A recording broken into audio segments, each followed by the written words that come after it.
তো বন্ধুরা আবার চলে এলাম আপনাদের কাছে নতুন ভিডিও নিয়ে। আশা করছি কালকে রাতের ভিডিওটা আপনাদের খুবই ভালো লেগেছে। তো আজকেও চলে এলাম আপনাদের কাছে একটা ছোট্ট গল্প নিয়ে। গল্পটা জানেন কার? কাঁকড়ার। কাঁকড়া মানে কি জানেন তো? দীঘাতে আপনারা তো সবাই, আমরা বাঙালি, তো আমাদের বাঙালির ঘোরার জায়গা মানে কি দীঘা। আর দীঘাতে জানেন তো ফেমাস খাবার কি? কাঁকড়া ফ্রাই। কিন্তু আপনারা কখনো দেখেছেন কাঁকড়ার ইতিহাস কি আছে?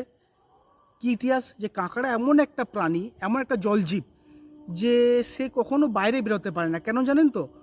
যখন একটা কাঁকড়া বাইরে বেরোতে যায় না, ওকে অন্য কাঁকড়ারা এরকম আটকে ধরে নেয়, ওকে নামতে দেয় না, ওকে উঠতে দেয় না, কোথাও যেখানে থাকে সেখানে থাকতে দেয়। তো সেম জিনিসটা মানুষের লাইফের সাথেও হয়। কেমন হয়? যে আপনার আশেপাশে এমন লোক থাকে যে আপনার উন্নতি, আপনার অবনতি দেখে আপনাকে সেরকম ধরে নেবেও, আপনাকে না এগোতে দেবে না পিছোতে দেবে, আপনাকে সেইভাবেই রাখবে। তো সেরকম মানুষ থেকে আপনারা দূরে থাকবেন। শুধু কাঁকড়া হবেন না, কাঁকড়া শিকারই হবেন। কি? যে কাঁকড়াকে আমাকে শিকার করতে হবে, আমি কাঁকড়া হব না। এইটা হয়ে থাকবেন, দেখবেন লাইফে আপনারা অনেক উন্নতি করবেন। এটা আমি আমার নিজের পার্সোনাল এক্সপিরিয়েন্স থেকে আপনাকে বলছি।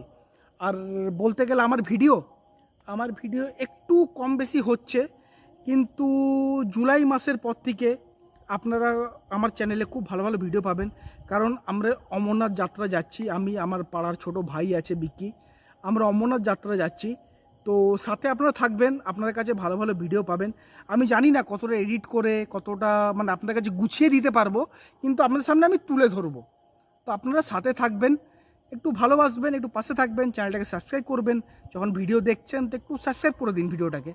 তো বেশি কিছু বলবো না, চলুন আমি বাড়ি যাবো, এবার খাওয়া দাওয়া করতে হবে, অনেক রাত হয়ে গেছে। একটু আপনাদেরকে ভালোবাসার জন্য এলাম কালকে আজকের ভিডিওটা করতে।